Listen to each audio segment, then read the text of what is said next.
ভয় করো কাকে? আরে বাবা, আল্লাহর নাম নিয়ে সমস্যা, বলুন আল্লাহ। আল্লাহ রাব্বুল আলামিন বলেন, হে ঈমানদারেরা, ইত্তাকুল্লাহ, তোমরা আল্লাহকে ভয় করো। ও বাবাজি, ও মুসলমান ঘরের ছেলে মেয়েরা, ও আমার আব্বা জানেরা, আমার ভাই জানেরা, এখানে একটু বোঝার বিষয় আছে। আল্লাহ ঈমানদারকে ডাকলেন, ইত্তাকুল্লাহ বললেন, তোমরা আল্লাহকে ভয় করো। এখানে তো কথা শেষ হয়ে গেছে, ঠিক না বেঠিক? কিন্তু আল্লাহ রাব্বুল আলামিন ওয়াকুনু মা'আস সাদিকিন, সত্যবাদীর সঙ্গ লাভ করতে কেন বললেন? আল্লাহ রাব্বুল আলামিন বোঝাতে চাইছেন, ও দুনিয়ার মানুষ, আমি আল্লাহ যে বললাম তোমরা আল্লাহকে ভয় করো, আল্লাহকে ভয় করবে কিভাবে তার তো রাস্তা বলে দিতে হবে, ঠিক না বেঠিক? আল্লাহ বলেন, আমি বললাম ইত্তাকুল্লাহ, আল্লাহকে ভয় করো, সাথে সাথে আমি আল্লাহ এটাও জানিয়ে দিলাম এই ভয় তুমি কিভাবে শিখবে, কিভাবে করবে। ওয়াকুনু মা'আস সাদিকিন, যারা সত্যবাদী তাদের সঙ্গ লাভ করো, কারণ যারা সত্যবাদী তারা নিজেদের অন্তরে আল্লাহর ভয় রেখে চলে। হে ঈমানদারেরা, তোমরা যদি তাদের কাছে যেতে পারো, তোমরাও এক সময় আল্লাহর ভয় শিখে যাবে। জোরে বলুন সুবহানাল্লাহ। ও দুনিয়ার মানুষ, একজনের কাছে যেতে হবে কিছু জানা বোঝার জন্য। এটা অনেকেই খুঁজে পাই না, বলে কোরআন হাদিস যথেষ্ট, আমি পীর মানি না, আউলিয়া মানি না। ও দুনিয়ার মানুষ, শুনে রেখে দেন, আল্লাহ বলে তোমরা আল্লাহর ভয় শেখার জন্য সাদিকিন বান্দা যারা, সত্যবাদী যারা, যারা আল্লাহওয়ালা আউলিয়ায়ে কেরাম, তাদের কাছে যাও। আর আউলিয়া ওলি চেনার একটাই দিক, সেটা হলো আল্লাহ নিজে ব্যক্ত করলেন। আল্লাহ রাব্বুল আলামিন কোরআনুল হাকিমের মধ্যে বলেন, আলা ইন্না আউলিয়া আল্লাহ লা খাউফুন আলাইহিম ওয়ালা হুম ইয়াহজানুন। ও দুনিয়ার মানুষ, আমার আব্বা জানেন, আমার ভাই জানেন, গভীর মনোযোগ দিয়ে শুনুন আমার কথাগুলো, আপনার প্রশ্নের উত্তর আসবে, একটু গভীর মনোযোগ দিয়ে শুনুন। আল্লাহ বলেন, নিশ্চয়ই যারা আমার ওলি হবে, আউলিয়া হবে, যারা আমার বন্ধু হবে, তাদের দুনিয়া আখিরাতে কোনো ভয় নাই। আল্লাহ রাব্বুল আলামিনের এই কথাটা মুফাসসিরিনগণ তাফসীর করেছেন, লা খাউফুন আলাইহিম ফিদ দুনিয়া ওয়ালা হুম ফিল আখিরাহ। ও দুনিয়ার মানুষ, ও আমার আব্বা জানেরা, আমার ভাই জানেরা, মুফাসসিরিনগণ বলেন দুনিয়া এবং আখিরাতে কোনো চিন্তা ভয় থাকবে না যারা আল্লাহর বন্ধু হবে। জোরে বলুন। আমি আপনি একটু দেখি, আল্লাহ নিজেই তারপরের অংশে বলেন, আল্লাযীনা আমানু ওয়া কানু ইয়াত্তাকুন। ও আমার বান্দা বান্দি, তোমরা কি আমার বন্ধুকে তালাশ করছো? আমার বন্ধুকে তোমরা কি খুঁজছো? ও আমার বান্দা বান্দি, তোমাদের কাছে জানিয়ে দিলাম, আমার বন্ধু তো তারা যারা এক নম্বরের ঈমানদার। জোরে বলুন সুবহানাল্লাহ। দুই নম্বর গুণ হলো ওয়া কানু ইয়াত্তাকুন, যাদের মধ্যে আমি আল্লাহর ভীতি আছে, ভয় আছে। জোরে বলুন। তাহলে ওলি চিনতে গেলে কয়টি গুণ দরকার? কয়টি সূত্র? দুইটি সূত্র। আল্লাহ বলেন, এক নম্বরের ঈমানদার হবে তারা আল্লাহ ছাড়া অপর কারোর উপরে বিশ্বাস রাখবে না, তারা আল্লাহর বিধিবিধান মেনে নেবে, আল্লাহ এবং রাসূলের বিধিবিধান মেনে নেবে, নবীর তরিকা ও সুন্নাতুল হাসানা মেনে নেবে। সাথে সাথে তারা দুনিয়ার কাউকে নয়, আল্লাহকে ভয় করবে। জোরে বলুন। ও আমার আব্বা জানেরা, আমার ভাই জানেরা, মুজাদ্দিদ জামান আল্লাহর ওলি আল্লামা আযহার গাজী রাহমাতুল্লাহ আলাইহি এই আল্লাহওয়ালাদের সুহবতে থাকার জন্য তিনি একটা মাধ্যম করলেন। সেটা হলো তিনি সর্বপ্রথম নিজেকে গড়ে তুললেন, আলেম মাওলানা মুফতি হলেন। তারপরে তিনি 22 মুর্শিদের খিদমত করলেন। 8 মুর্শিদের কাছ থেকে খেলাফত প্রাপ্ত হয়ে তিনি যা কিছু শিখলেন এটা প্র্যাকটিক্যালে সেট করার জন্য তিনি 14টা বছর মুজাহাদা মুরাকাবা করলেন। এই মুজাহাদা মুরাকাবা বাস্তব জিন্দগিতে কথাগুলো সেট করার জন্য ও বাবাজি তিনি আড়াল হয়ে গেলেন দুনিয়া থেকে, নিজের ভিতরে কোরআন সুন্নাহর প্রকৃতপক্ষে আমলটা সেট করার জন্য মুর্শিদের কাছ থেকে যে সবকগুলো পেলেন এটাকে নিজের আমলে সেট করার জন্য তিনি আলাদা বলেন 14টি বছর মুজাহাদা মুরাকাবা করার পরে 1876 খ্রিস্টাব্দে তিনি হাক্কানি আঞ্জুমান নামক একটা সংগঠন গড়লেন। জোরে বলুন। এটা একটা প্ল্যাটফর্ম, এই প্ল্যাটফর্মে যারা আসবে তারা আল্লাহ পাবে, রসুল পাবে। জোরে বলুন সুবহানাল্লাহ। সেই জন্য আমি নিজের ভাষায় লিখেছি, শাবল সিঙ্গাপুরি হুজুর তিনি বলতেন তানার জবানে, এমন মুর্শিদের তুলনা যে এই জমিনে নাই। তিনি মোদের কামেল ওয়ালি, তিনি মোদের কামেল ওয়ালি। আজান গাছি রহমাতুল্লাহ আলাই, যার দেখানো পথে চললে পরে আল্লাহ ও রসুল পাওয়া যায়। জোরে বলুন। ও দুনিয়ার মানুষ গভীর মনোযোগ দিয়ে শুনুন, আমরা বলি আউলিয়া শায়েখ, আপনি যে নামেই বলুন না কেন, কোন ব্যক্তির মাধ্যম কেন ধরব? আল্লাহ আল্লাহর রসুল পাওয়ার জন্য। জোরে বলুন সুবহানাল্লাহ। কারণ আল্লাহ রাব্বুল আলামিন নিজে বলেন ফাসআলু আহলায যিকরি ইন কুনতুম লা তা'লামুন। আল্লাহ বলেন তুমি যেটা জানো না, বোঝো না, যারা আহলে জিকির, যারা জ্ঞানী, তাদের কাছে যাও জানা বোঝার জন্য। জোরে বলুন, একটু জোরে বলুন না সুবহানাল্লাহ। ও দুনিয়ার মানুষ, আমার আব্বা জানেন, আমার ভাই জানেন, 1876 খ্রিস্টাব্দে তিনি হাক্কানি আঞ্জুমান প্রতিষ্ঠিত করার পরে তিনি শিরোনামে লিখে দিলেন বিনা পয়সায় দিন ও দুনিয়া, শান্তি আর মঙ্গল, রুহানি তারাক্কির উপায়। ও বাবাজি, তিনি এটা লিখে দেওয়ার পরে তিনি একটাই উদ্দেশ্য লিখলেন, সেটা হলো রুহের উন্নতি, রুহের ডেভেলপ। আপনি অনেক সময় এই বিনা পয়সায় এই শব্দটা শোনার পরে বিভ্রান্তির ভিতরে পড়েন, বিনা পয়সায় আবার কি হয়? ও দুনিয়ার মানুষ, আল্লামা আজান গাজী রহমাতুল্লাহ আলাইহি তিনি সাধারণ ব্যক্তিত্ব ছিলেন না, তিনি জ্ঞানী ছিলেন শরীয়তের এবং সামাজিক এবং জেনারেল লাইনে তিনি বিজ্ঞ ব্যক্তি ছিলেন, তিনি জ্ঞানী ব্যক্তি ছিলেন। তিনি বোঝার পরে, গবেষণা করার পরে, কোরআন সুন্নাহ রিসার্চ করার পরে তিনি এই কথাটা লিখলেন। তার একটাই মিশন, একটাই ভিশন, সেটা হলো আল্লাহর বান্দাগুলোর দিল চেঞ্জ করা। জোরে বলুন সুবহানাল্লাহ। যেই দিল চেঞ্জ করা তার মাকসাদ, আপনি বাস্তব দিকটা দেখলে আপনি অবশ্যই উপলব্ধি করতে পারবেন। আপনি হাক্কানি আঞ্জুমানে যান, এখানে যাওয়ার পরে দেখতে পারবেন তার উদ্দেশ্যটা বাস্তবে রূপ নিয়েছে। জোরে বলুন সুবহানাল্লাহ। কোন বেনামাজি যদি যায়, আমি তো নিজে দেখেছি, উপলব্ধিও করেছি, মুজাদ্দিদে জামানের চতুর্থ খলিফা ও দুনিয়ার মানুষ মাস্টার সাহেব দামাত বারাকাতুহুম, ও দুনিয়ার মানুষ হাফিজাহুল্লাহ, তানার কাছে যদি কোন আল্লাহর বান্দা যায়, যাওয়ার পরে নিজের পারিবারিক, নিজের কোনো সমস্যা, নিজের কোনো ব্যক্তির জীবনে কোনো যদি সমস্যার সম্মুখীন হয়ে যায়, ওই ব্যক্তিটা হুজুরের কাছ থেকে দোয়া নেওয়ার জন্য, মোলাকাতের জন্য যায়। ও দুনিয়ার মানুষ, ও আমার আব্বা জানেরা, আমার ভাই জানেরা, দিল কিভাবে চেঞ্জ হচ্ছে, আজান গাজী রহমাতুল্লাহ আলাইহির উদ্দেশ্যটা কিভাবে বাস্তবে রূপ নিচ্ছে একটু দেখুন। আল্লামা আজান গাজী রহমাতুল্লাহ আলাইহির চতুর্থ খলিফা জনাব মাস্টার সাহেব হাফিজাহুল্লাহ তাআলার কাছে যখন কোন আল্লাহর বান্দা যায়, সমস্যার কথা শোনায়, হাজারো সমস্যার কথা থাকলেও তার একটাই উত্তর হয়, বাবা নামাজি হয়ে যাও। জোরে বলুন সুবহানাল্লাহ। ঠিক না ঠিক কথা বলুন। ও দুনিয়ার মানুষ, আমার আব্বা জানে না, আমার ভাই জানে না, উদ্দেশ্য এই দরবারের, এই প্রতিষ্ঠানের উদ্দেশ্য আল্লাহর বান্দাগুলোকে আল্লাহর দিকে ঠেলে দেওয়া। বলুন না সুবহানাল্লাহ। আরেকটা বাস্তব দিক বলছি, আমি যেটা উপলব্ধি পর্যবেক্ষণ করার পরে আমি জাতিকে বলি, আমি বাজে কথা বলার জন্য এখানে আসি নাই, আমি গবেষণা করেছি, আমি পড়াশোনা করেছি, তারপরে বলছি। আজান গাজী রহমাতুল্লাহ আলাইহির ব্যাপারে অনেক কিছু জেনেছি, আমি নিজের কথাই বলছি। আমার আব্বা জান বসা আছে, আমি পড়াশোনা করেছি, আমি আপনার কাছে বলে যাচ্ছি, আজান গাজী রহমাতুল্লাহ আলাইহি তিনি যদি কোরআন সুন্নাহর উপরে কথা না বলতেন, আমি মিজান মানতাম না। একটু জেনেছি বুঝেছি, আল্লাহ ক্ষুদ্র থেকে ক্ষুদ্র, তার চাইতেও ক্ষুদ্র, তার চাইতেও ক্ষুদ্র।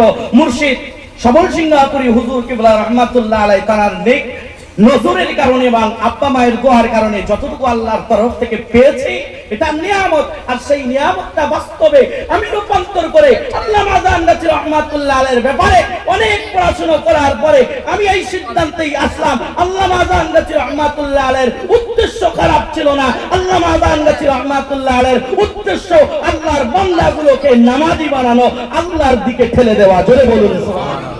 সেই জন্য তো তিনি তার প্রতিষ্ঠানে যে পদ্ধতি রাখেন নাই, বাবা তুমি আমার কাছে এসেছো, আমার হাতটা ধরো, এখানে মুরিদ হও।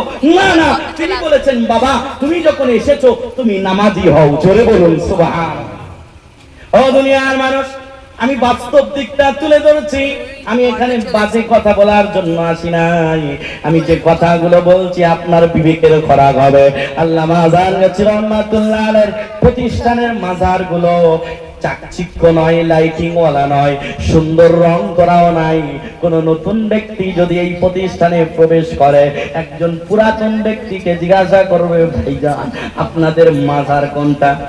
ঠিক না? ঠিক কথা বলুন। ও দুনিয়ার মানুষ, আমার আব্বা জানে না, আমার ভাই জানে না, গভীর মনোযোগ দিয়ে শুনুন। এখানে যাওয়ার পরে একটা নতুন ব্যক্তি হয়রান হয়ে যায়, এখানে মাজার কোনটা। তবে জেনে রেখে দেন, এই কারণে প্রতিষ্ঠানের মাজার গুলো এমন বছরে 2 বার খোলা হয়। জোরে বলুন। আল্লাহর বান্দা যেই যাক না কেন, তার সর্বপ্রথম এখানে প্রবেশ করার পরে তার অন্তরে একটা ইচ্ছা জাগবে, আমি সুন্দরভাবে ওযু বানাবো, তারপরে 2 রাকাত নামাজ পড়বো। জোরে বলুন সুবহানাল্লাহ। এটার উদ্দেশ্য। ও বাবাজি, আমি আপনার কাছে অনুরোধ করে বলছি, গভীর মনোযোগ দিয়ে শুনুন। আল্লামা আযহার গাজী রহমাতুল্লাহ আলাইহির উদ্দেশ্য, এই প্রতিষ্ঠানের উদ্দেশ্য, এবং এখানে যারা বর্তমানে দায়িত্বশীল ব্যক্তি আছেন তাদের উদ্দেশ্য হলো আল্লাহর বান্দাগুলোকে মাজারমুখী বানানো নয়, আল্লাহর বান্দাগুলোকে আল্লাহর ইবাদতমুখী বানানো। জোরে বলো। সেই জন্য এই প্রতিষ্ঠানের প্রথম হুকুম হলো বিনা কাজাই বাবা নামাজ আদায় করো। ও বাবাজি, এই নামাজ কত গুরুত্বপূর্ণ একটু শুনি। আমি আপনি এই মুহররম মাসে একটা উদ্দেশ্য সামনে রেখে আমরা চলি, যে ইমামে হুসাইন রাদিয়াল্লাহু তাআলা আনহু তিনি শহীদ হয়েছেন। ঠিক না ঠিক? কথা বলুন। ও দুনিয়ার মানুষ, আমার আব্বা জানেন, আমার ভাই জানেরা, না বললে নয়, একটু গভীর মনোযোগ দিয়ে শুনুন। নামাজের গুরুত্ব বোঝাতে গিয়ে আমার কথাটা মনে আসলো, যেহেতু যে মাসে আমরা আছি এই মাস হলো আল্লাহর মাস, শাহরুল্লাহ। জোরে বলুন সুবহানাল্লাহ। মুহররম মাস, এই মাসের অত্যন্ত গুরুত্বপূর্ণ ইবাদত আছে আল্লাহর কাছে। 4টি মাস শ্রেষ্ঠ রমজান মাসের পরে। ও দুনিয়ার মানুষ, আমার আব্বা জানে, আমার ভাই জানেরা, গভীর মনোযোগ দিয়ে শুনুন। একটু যদি খেয়াল করি এই মাসের ফজিলত এবং আমল সম্পর্কে, যদি কোরআন এবং সুন্নাহ থেকে যদি একটু শুনতে চাই, তাহলে একটাই জিনিস বার হবে, যেহেতু এই 4 মাসে জিহাদ বন্ধ, এই 4 মাসে ঝগড়া, বিভিন্ন রকম অনেক কিছু আল্লাহর নবী নিষেধ করেছেন। ও দুনিয়ার মানুষ, আমার আব্বা জানেন, আমার ভাই জানেরা, এই 4টি মাস যেহেতু আল্লাহর কাছে শ্রেষ্ঠ, এই 4 মাসে আমার আপনার আমলকে, আমার আপনার কার্যকারীকে আমি আপনি কি করব? এই 4 মাসে আমার আপনার বেশি বেশি করে ইস্তিগফার পড়া দরকার। জোরে বলো। এই 4 মাসে আল্লাহর কাছে ফেরত আসতে হবে, আল্লাহর দিকে বেশি ফেরত আসতে হবে, নিজের গুনার ব্যাপারে আল্লাহর কাছে দোয়া করতে হবে, আল্লাহর কাছে তওবা করতে হবে, আল্লাহর কাছে মাফ চাইতে হবে। ও দুনিয়ার মানুষ, আমার আব্বা জানেন, আমার ভাই জানেরা, জিলহজ মাস গেল, তারপর পরেই মুহররম মাস আসলো। ও দুনিয়ার মানুষ, জিলকদ, জিলহজ, মুহররম, তারপরে রজব আছে। এই 4টি মাস আল্লাহর কাছে মাহে রমাদানের পরে শ্রেষ্ঠ। একটু গভীর মনোযোগ দিয়ে শুনে, এই মাহে মুহররমে আমি আপনি বেশি বেশি ইস্তিগফার পড়ব, আল্লাহর কাছে ফিরে আসার নিয়তে তওবা করব, কারণ আল্লাহ সুযোগ দিচ্ছে বান্দারে, আয় আয় আমার কাছে ফেরত আয়।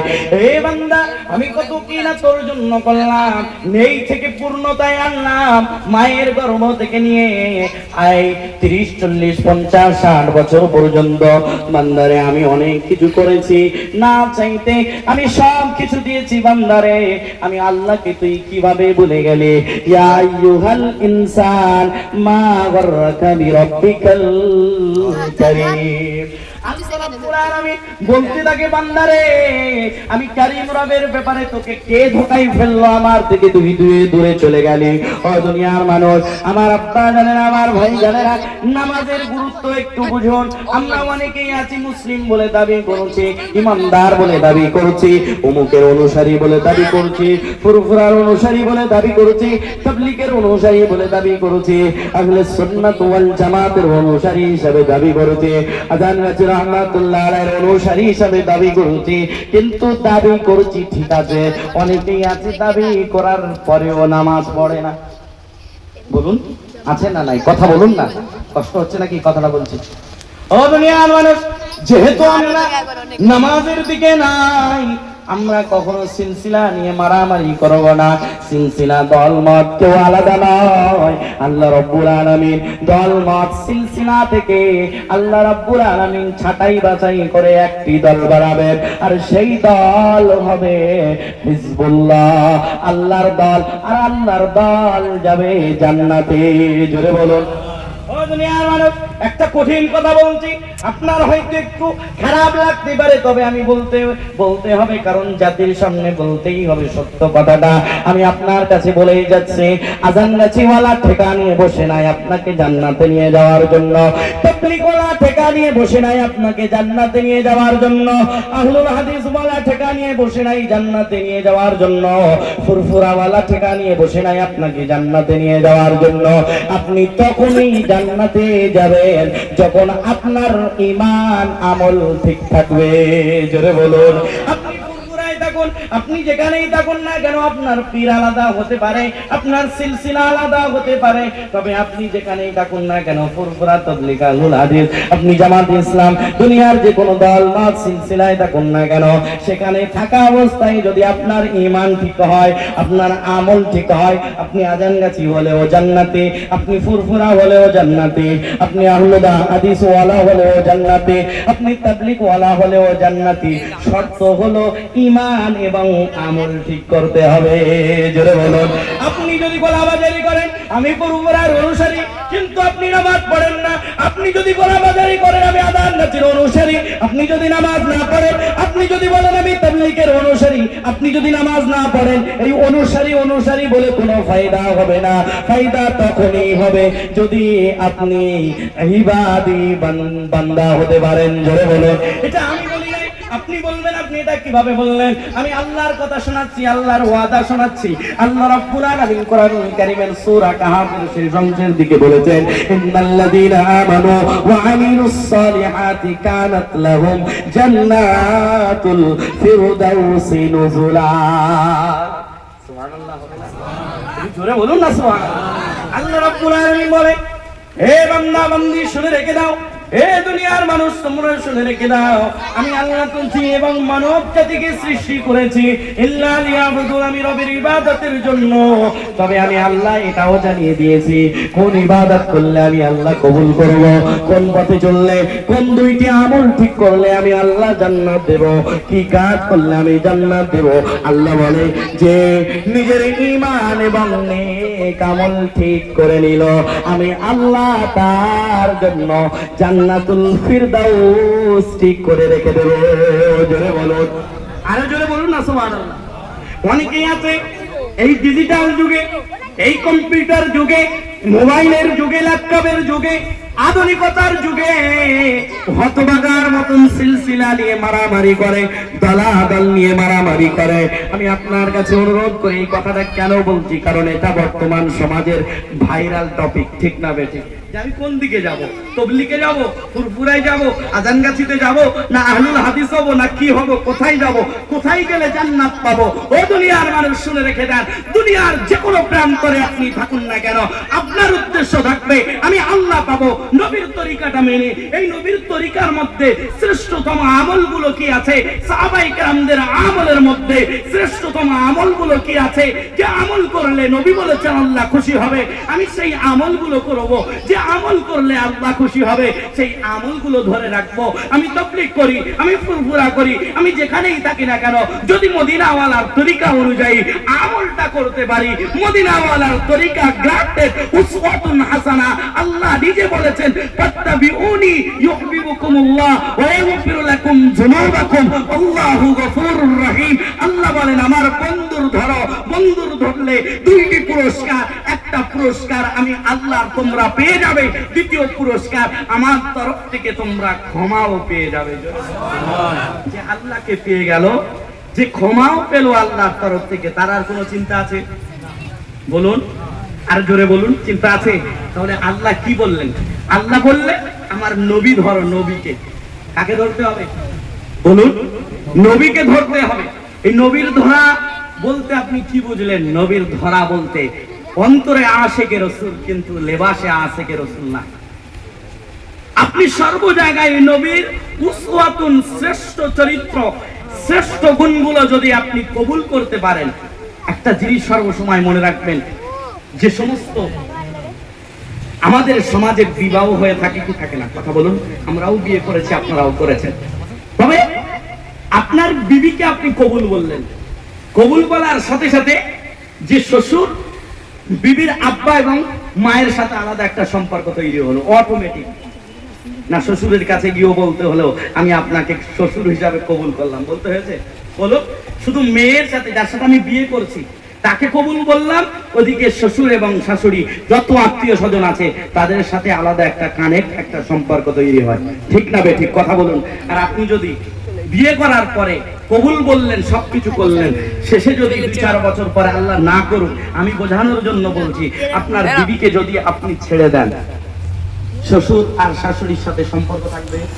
যখন বিয়ে ছিল, যখন সম্পর্ক মেয়ের সাথে ছিল, তখন আমি তোমার শ্বশুর আব্বা যান, আসো বাবা মিষ্টি খাও। কিন্তু যখন নিজের বেটিকে ছেড়ে দিবে, তখন আর শ্বশুর বাবা বলবে না, ঝেঁটা নিয়ে দৌড়ে আসবে, ঠিক না বেঠিক? কথা বলুন। তদ্রূপ নবী বাদ দিয়ে আল্লাহ পাওয়া যায় না, আর নবী পেতে হলে নবীর আদর্শ ধরতে হবে। পারবো ইনশাআল্লাহ? নবীর আদর্শ ধরলে অটোমেটিক আল্লাহর সাথে সম্পর্ক তৈরি হয়ে যাবে। আর আল্লাহ বলেন আমার নবী ধরবে যারা, আমার ভালোবাসা পাবে তারা, আমি আল্লাহর কাছ থেকে ক্ষমাও পাবে তারা। আর যারা আমি রবের ভালোবাসা পাবে এবং ক্ষমাও পাবে, আমি আল্লাহ তাদের জন্য চিরস্থায়ী জান্নাতের ঠিকানা লিখে রেখেছি। সুবহানাল্লাহ, জোরে বলুন সুবহানাল্লাহ। ও দুনিয়ার মানুষ, আমার আব্বা জানেরা, আমার ভাই জানেরা, যে কথা বলছিলাম গভীর মনোযোগ দিয়ে শুনুন।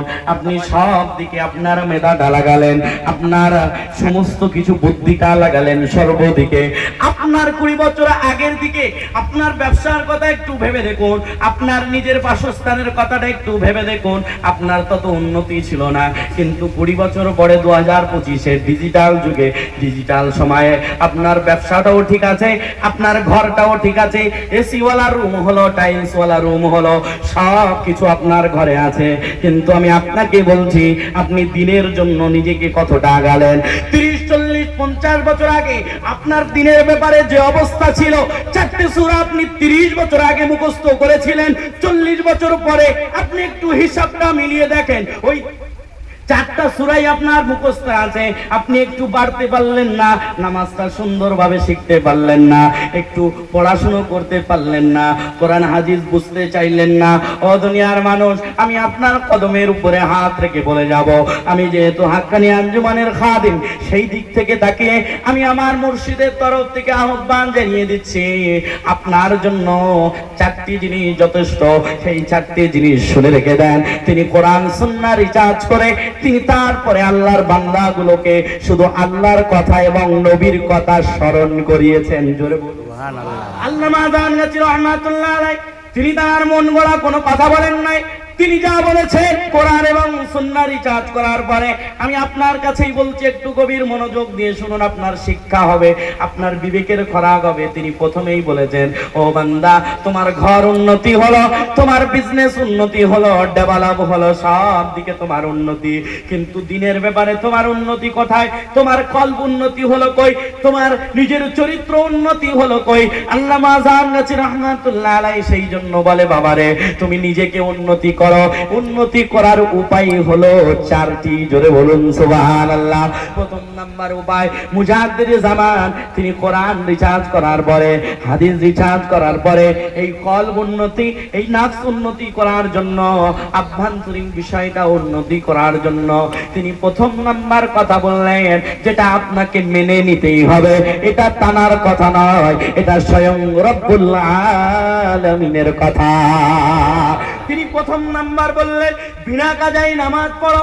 আপনি প্রশ্ন করবেন, এখানে একটা প্রশ্ন লুকায়িত, যে মাওলানা সাহেব আপনি বললেন নামাজ পড়া তো আল্লাহর হুকুম, কিন্তু বিনা কাজায় পড়া আল্লাহর হুকুম কোথা থেকে?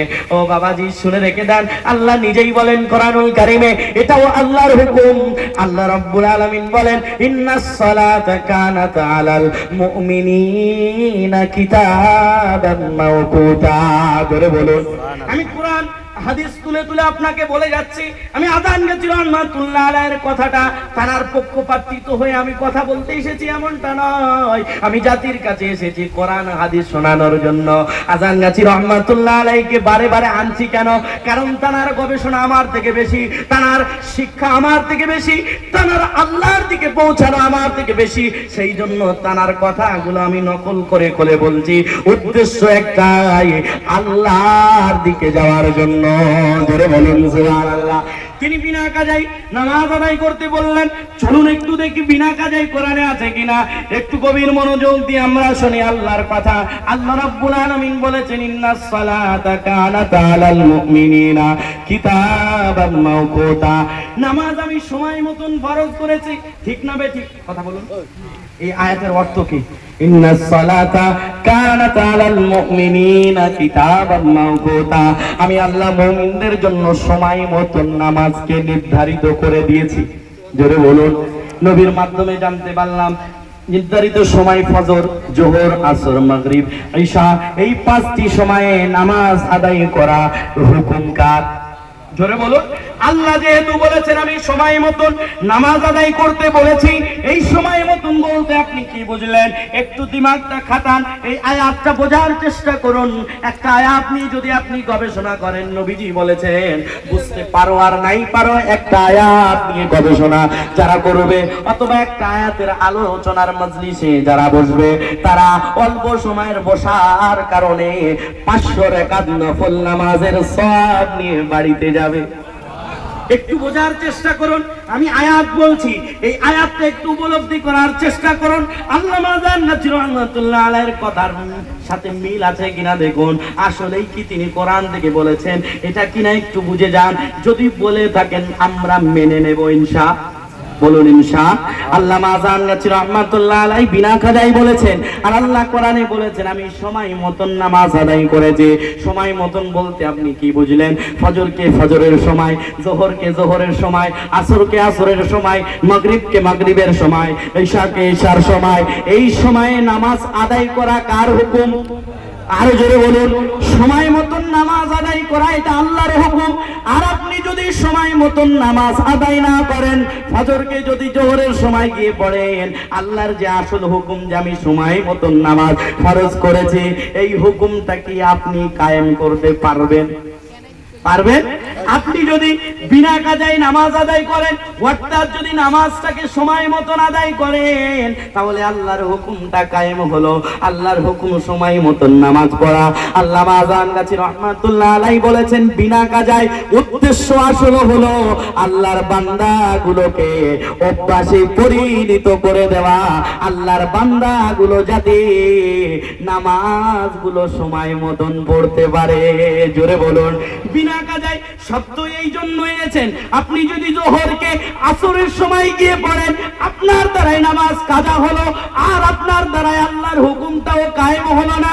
তিনি বিনা কাজায় আদায় এই জন্য করতে বলেছেন, আপনার দ্বারাই নামাজ যাতে কাজা না হয়, আর আপনার দ্বারাই যদি কাজা না হয় আপনি সময় মতন আল্লাহর হুকুমটা কায়েম করলেন। আর নবী বলেছেন সময় মতন নামাজ আদায় করা আল্লাহর কাছে সবচাইতে দামি ইবাদত। জোরে বলুন আরো জোরে। তাহলে মুজাদ্দিদে জামানের প্রথম আমলটা যদি করি, আল্লাহ এবং রসুলের হুকুমটা কায়েম হবে। জোরে বলুন সুবহানাল্লাহ। তাহলে তিনি মন গড়া প্রথম নাম্বারটা বললেন না, আমরা কোরআন এবং হাদিস থেকে প্রমাণ পেলাম যে বিনা কাজায় পড়লে সময় মতো না আদায় করা নিজের দ্বারাই সম্ভব হবে। জোরে বলুন সুবহানাল্লাহ। এই বিনা কাজায় কেন পড়ি? আল্লাহর হুকুমটা কায়েম করার জন্য। বেশি লম্বা তো বলার সময় নাই, অনেক কথা আছে, আর কিছু সময়ের মধ্যে আমি শেষ করে দেব। একটু গভীর মনোযোগ চাই আমি। আল্লামা জান্নাতি রহমাতুল্লাহ আলাইহি তিনি বিনা কাজায় এই জন্য বলেছেন আল্লাহর বান্দাগুলো যেন আল্লাহর হুকুমটা সময় মতন দাঁড় করাতে পারে। জোরে বলুন। কায়েম মানে কি? দাঁড় করানো। কি?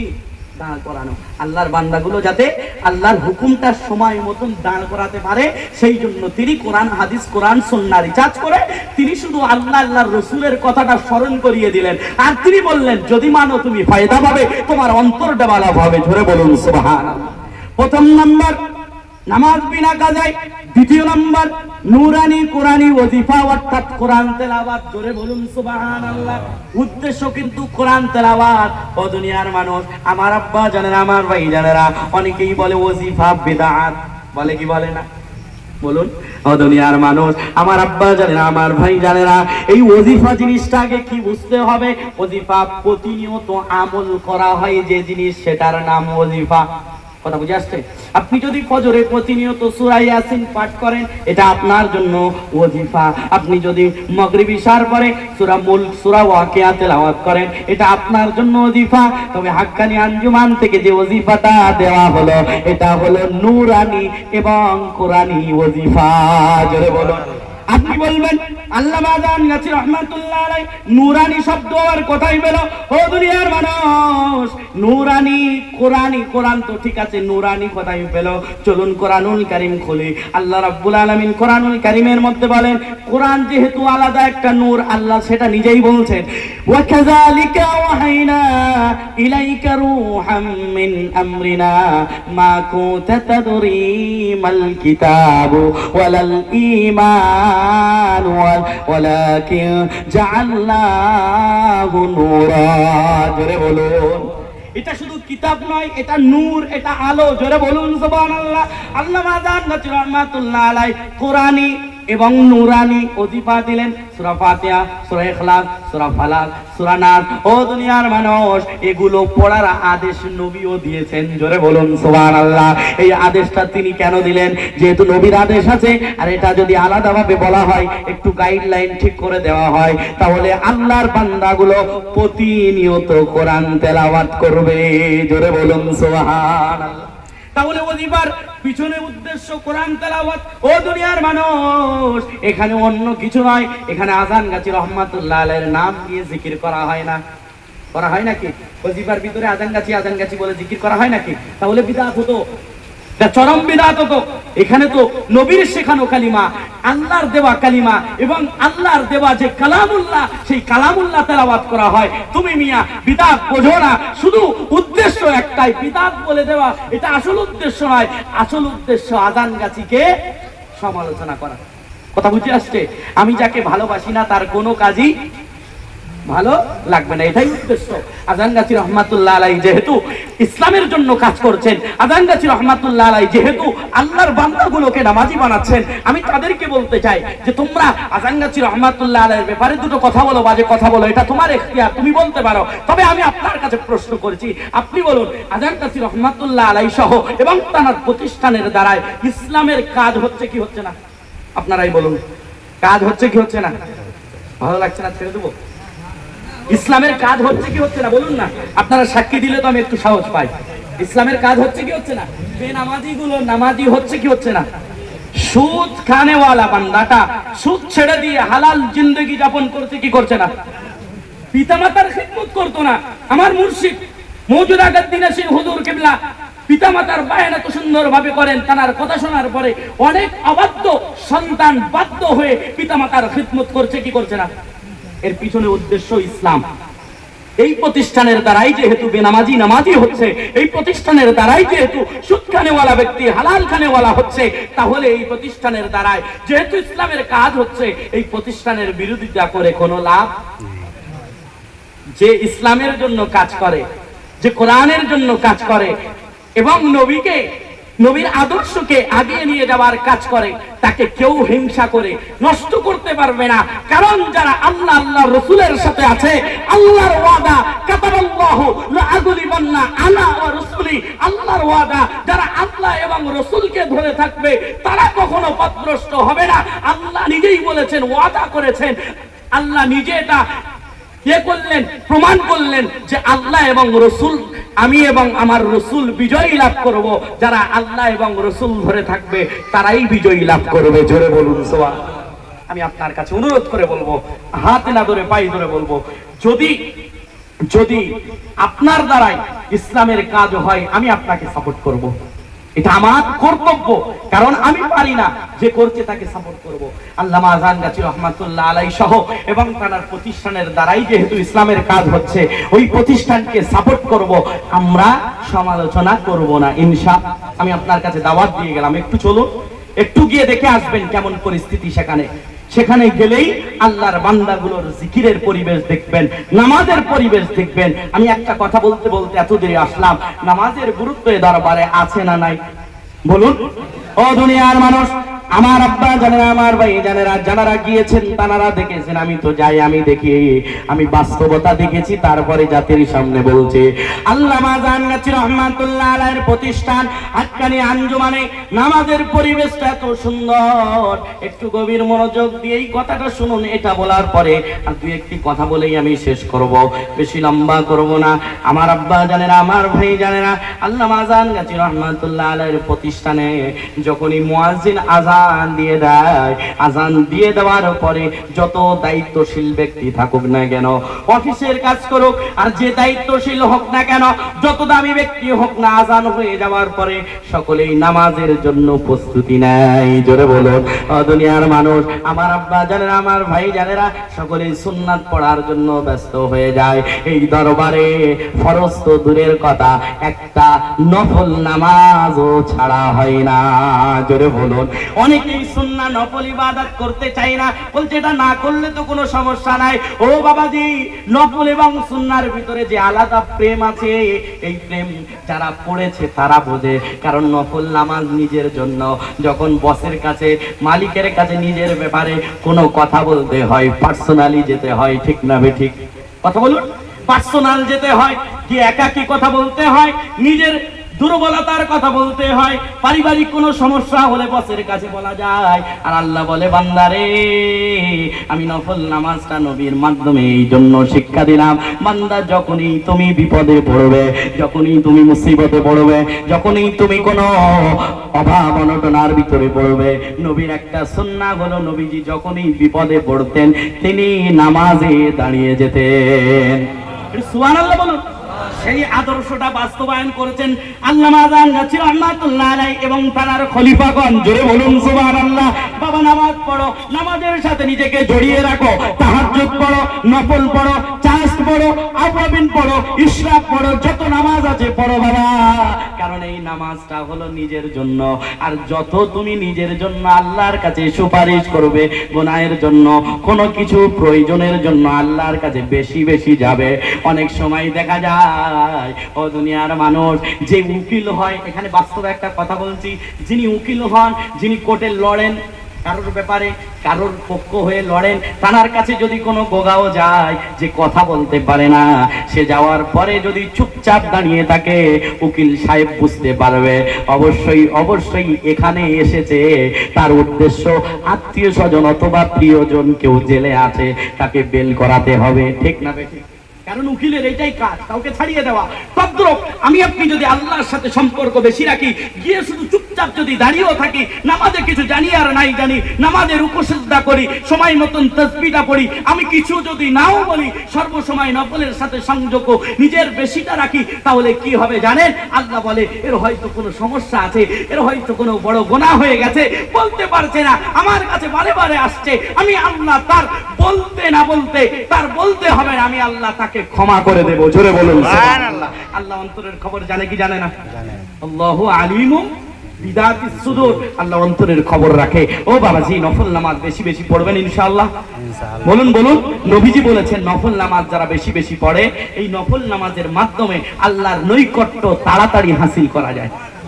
সুবহানাল্লাহ বলুন, আরো জোরে বলুন। তাহলে আল্লামা আযহান গাছী রহমাতুল্লাহ আলাইহি যেহেতু ইসলামের জন্য কাজ করছেন, আমি যে কথাটা বলছিলাম, এই প্রতিষ্ঠানের পরিবেশ এত সুন্দর, যখন মুয়াজ্জিন আযান দেওয়া হলো, সুন্নাতের পরিবেশ, সাথে সাথে যখন ইকামত দিয়ে দেয়, প্রতিষ্ঠানের যে অফিস আছে, কত দায়িত্বপূর্ণ কাজ। আমি এমন কাউকে দেখি নাই যে ওখানে নামাজ হচ্ছে আর অফিসের কাজ নিয়ে ব্যস্ত। না, আমার মুর্শিদের আদেশ, নামাজ যখন দাঁড়িয়ে যাবে কোনো কাজ চলবে না, জামাতে এসে শরীক হতে হবে। জোরে বলুন, আরো জোরে বলুন। কাউকে দেখবেন না এই পরিবেশে, এই প্রতিষ্ঠানের পরিবেশে জামাত চলছে আর ওদিকে গল্প করছে, পাবেন কাউকে?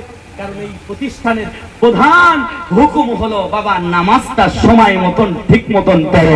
যদি নামাজ তোমার ঠিক হয়ে যায়, কারণ ইন্নাস সালাতা তানহা আনিল ফাহশাই ওয়াল মুনকার, আল্লাহ বলেছেন নামাজ যার ঠিক আছে তার গুনাহ থেকে আমি আল্লাহ দূরে এনে দেব। জোরে বলুন, জোরে বলুন সুবহানাল্লাহ। তাহলে দ্বিতীয় গুণ মুর্শিদ বলেছেন, তৃতীয় নাম্বার হালাল রুজি, চতুর্থ নাম্বার আল্লাহর ভয়।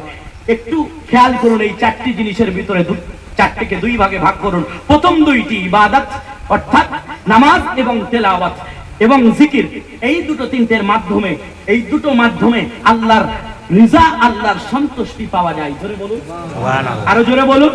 আমি সন্তুষ্টি করলাম, এটাকে তো ধরে রাখতে হবে মৌতের আগ পর্যন্ত, ঠিক না বেঠিক? যার শেষ ভালো তার সব ভালো। মুর্শিদ বলে, বাবা তুমি যে ইবাদতে আল্লাহকে খুশি করলে, আর এই খুশিটাকে তো ধরে রাখতে হবে মৌত পর্যন্ত। ধরে রাখার মাধ্যম দুইটি বাবা, হালাল খাও আর যা করবে আল্লাহর ভয় রেখে করো। এই দুইটি জিনিস তুমি রাখতে যদি পারো, মৌতের সময় তুমি এই আল্লাহর সন্তুষ্টিটা নিয়ে যেতে পারবে। ইয়া আইয়াতুহান নাফসুল মুতমাইন্না, হে বান্দা, তখন তোমার রব ডাক দিয়ে বলবে, হে মুতমাইন্না ইরজিই, ফেরত আসো, ইলা রাব্বিকি রাদিয়াতাম মারদিয়া, ওই রবের দিকে যে রবের প্রতি তুমি দুনিয়ায় খুশি ছিলে, সেই রব এখন তোমাকে ঘোষণা দিয়ে দিল মারদিয়া, সেই রব তোমার প্রতি খুশি। ফাদখুলি ফি ইবাদি ওয়াদখুলি জান্নাতি, আল্লাহ তখন বলবে, বান্দা আয় আয়, দুনিয়ায় অনেক ইবাদত করে আমাকে খুশি করেছিস, আই বান্দা, আমার ইবাদি বান্দা, জান্নাতি বান্দা আরো আছে, তাদের দলভুক্ত হ, ওয়াদখুলি জান্নাতি, আর জান্নাতে দৌড় দে। জোরে বলুন সুবহানাল্লাহ। তাহলে আল্লামা আযহান গাছী রহমাতুল্লাহ আলাইহির উদ্দেশ্য আল্লাহর বান্দাগুলোকে আল্লাহর দিকে ঠেলে দেওয়া। মনে থাকবে ইনশাআল্লাহ, বলুন ইনশাআল্লাহ। আযহান গাছী রহমাতুল্লাহ আলাইহি এবং হাক্কানি আঞ্জুমানের প্রধান উদ্দেশ্য, মাকসাদ, মিশন, ভিশন হলো আল্লাহর বান্দাগুলোর অন্তর পরিষ্কার করা। সুবহানাল্লাহ বলুন, আরো জোরে বলুন সুবহানাল্লাহ। তাহলে আমরা আমল করব তো ইনশাআল্লাহ, আরো জোরে বলুন ইনশাআল্লাহ। যেখানেই থাকি না কেন বাবাজি, ও যুবক ভাইরা, নিজের আমলটা ঠিক করো, নিজের ঈমানটাকে ঠিক করো, পাকাপুক্ত করো, আমল ঠিক করো, ঈমান ঠিক করো। তুমি যেখানেই থাকো না কেন, আমার মুর্শিদ একবারও বলে না, বাবা তুমি আমার কাছেই আসো, যেখানে আছো সেখান থেকে আমার কাছে আসো। তিনি বলেন না, তিনি এটা বলেছেন, তুমি দুনিয়ার যে কোনো প্রান্তরে থাকো না কেন, সপ্তাহে আসতে পারলে ভালো, না আসলেও সমস্যা নাই, মাসে আসতে পারলে ভালো, না আসলে কোনো সমস্যা নাই, বছরে আসতে পারলে ভালো, না আসলে সমস্যা নাই। তবে আমি যে কথাগুলো কোরআন সুন্নাহ থেকে বলে দিয়েছি, এটা মেনে তুমি যদি নিতে পারো, দুনিয়ার যে কোনো প্রান্তরে থাকো না কেন, আল্লাহ তোমার প্রতি খুশি হয়ে যাবে। আর আল্লাহ যার প্রতি খুশি, আল্লাহ তাকে জান্নাত দিয়েই দিবেন। জোরে বলুন, আরো জোরে বলুন সুবহানাল্লাহ। আল্লাহ রাব্বুল আলামিন আমাদের সকলকে শোনার থেকে বেশি বেশি, এমনকি আমি গুনাহগারকে বলার থেকে বেশি বেশি আমল করার আল্লাহ আমাদের সকলকে তৌফিক দিক। জোরে বলুন আল্লাহুম্মা আমিন।